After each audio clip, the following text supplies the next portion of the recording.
Hi everybody and welcome back to the channel. Today's subject is panic or not to panic. Is that the question? And how can motorcyclists stop panicking when disaster strikes?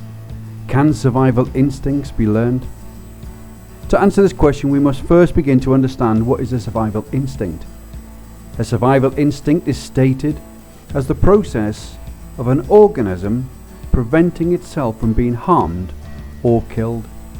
And are we not all, as humans, organisms? Many of us take up dangerous sports for our leisure time activity, and riding motorcycles has to be seen as a dangerous leisure activity.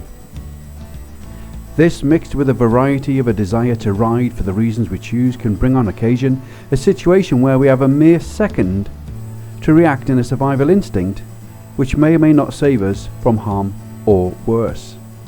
In this video we will discover how riders find themselves in harm's way, and for some, using survival instincts can save the day. We will see how different riders view the requirement of how to use survival instincts when their time arises. So let's take a look at a basic situation where a rider could find themselves where survival instinct would make a difference. The scenario is you're arriving in the UK at a right-hand bend, and having identified the severity of the bend and arriving at a speed which you are happy, they become aware that something just isn't right. This happens in a split second, and they sense they are travelling too fast for the bend with the lean angle they have, and suddenly the possibility of running wide becomes a reality. So what next? This is when survival instinct kicks in. Some people see it as fight, flight or freeze responses. And let's take a look at a typical rider in this situation. They find their eyes become fixed at the curb edge or a boundary fence or a lone tree or the edge of the near side of the road. And this is known as target fixation. This is the freeze instinct, the rabbit in the headlights. The rider becomes rigid in their body, possibly gripping the brake lever, and holds on tight until they leave the edge of the road and become into contact with whatever it was they were looking at. Sad but true. Now let's see what the UK expert trainers say about the above situation. Looking at the IM Road Smart Associate logbook, there's nothing in here to suggest what to do in this type of situation. However, they always do have a caveat which states that other publications may be read in conjunction with theirs. It does, however, say on page 29 they will demonstrate to you how to adjust your speed of approach in order that you will always be able to stop in the distance you can see to be clear on your own side of the road. So does this statement negate the need to understand survival instincts? I would ask, well, what speed is that? What distance upon what road and what surface type is constant enough to dictate that?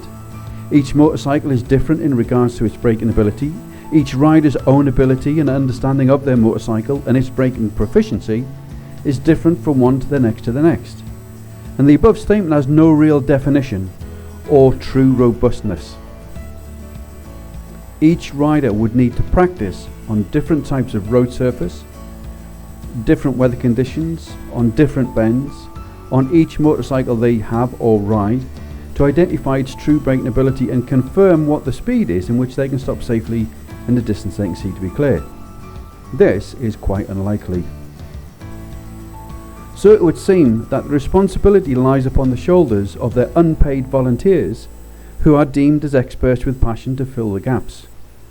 I can confirm that I have asked questions in relation to the above scenarios to many volunteer local observers, and to date not one of them has replied with anything other than the simple rule of stopping safely in a distance you can see to be clear.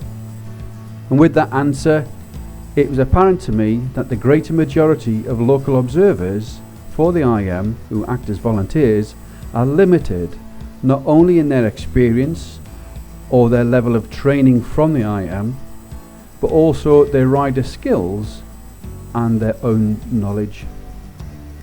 So what is the answer, or is there an answer at all? Before we see how an experienced rider deals with this situation, let's discuss survival instincts a little more.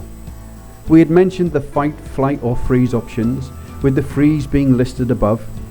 The flight might be experienced simply as closing your eyes tight until it's all over. So let's discuss the fight scenario. And it's at this point I must be very careful and point out that using the word fight in a video, which also mentions IM Road Smart or other training bodies, needs to be clarified, as they have proven to have a habit when it suits them to take such words as literal and out of context and use it against you. We are of course talking about the organism that is a human rider fighting for their survival in a crucial situation. So how can we fight when we think it's all over? Practice, practice, practice. Yes, that's right. Your survival instincts can be trained to some extent. In a situation like this, the freeze instinct could be seen as one where the rider grips the handlebars too tight, locks up the front brakes and holds on until the collision. This is not what anyone wants, so how do we stop ourselves from this panic freeze? We need to understand what causes some riders to freeze or flight. Your response relates to the existing state of stress and how quickly your brain can process it. Let's say you're a rider who's experienced the freeze scenario. Your instinctive behaviour can often be traced back to your childhood experiences, and any stress or anxiety or traumatic experience are set in your brain's neural networks and are now part of your everyday ability to deal with situations today and in the future. Only now would you be accepting to work out how you control your responses. I did find a statement in one IAM associated reference publication which simply stated that in this situation, try not to lock your arms or become target fixated. And I have found that these statements could come across as token gestures and not backed up with real world experience. So how do we practice? Well, first of all, you don't need to be riding your motorcycle to do so. There are so many ways to reduce your instinctive response.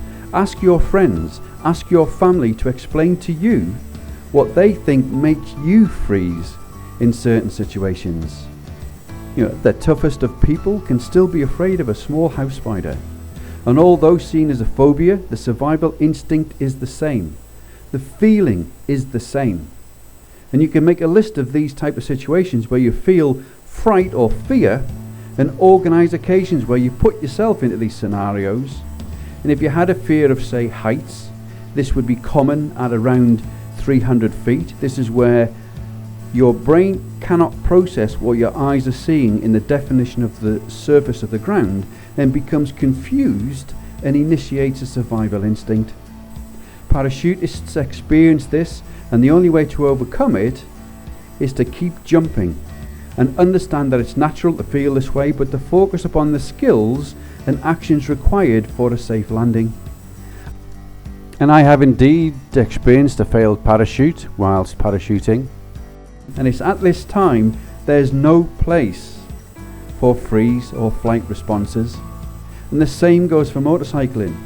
It is you who must take control of your thoughts and override any unwanted survival responses. So let's now look at a motorcyclist who can use skills and actions in a situation to prevent freeze and change it into fight.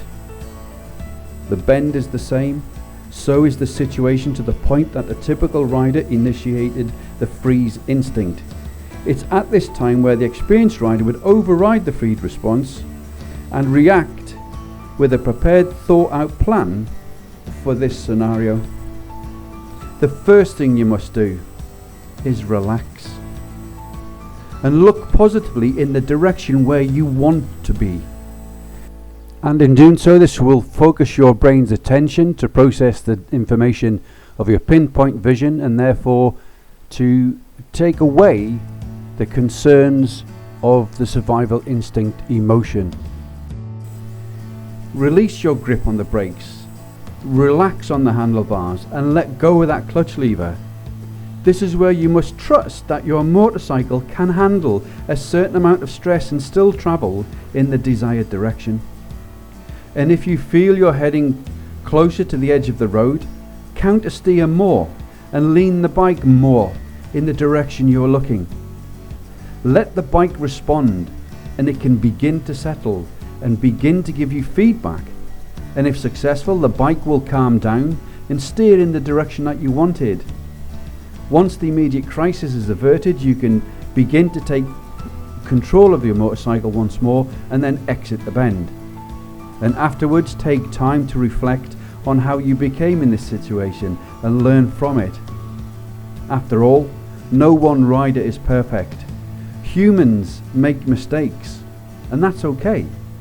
But what separates the statistical crashed riders from those who don't is simply a higher level of thought control brought from accepting that survival instincts can be detrimental, and those who have put plans in place to overcome their fears, enabling them to fight for survival. I can, with experience, promise you that even the most extreme situations, which can to an onlooker believe a crash is inevitable, be recovered with attention to what has been discussed. Real professional bodies would say, train for the worst scenario and fight easy. Nobody likes to become fearful or afraid of such things in life, but if you take a sport, a dangerous sport, an activity like motorcycling, it would be foolish, would it not, to not face your fears and with some skills overcome them. I hope you've liked this video and found it useful, if not thought-provoking. The bottom line is, if you want to be safe, think safe, ride safe, and practice scenarios to overcome any freeze or flight responses. And if you'd like the video, please like and subscribe. Keep it safe, and I'll see you on the next one.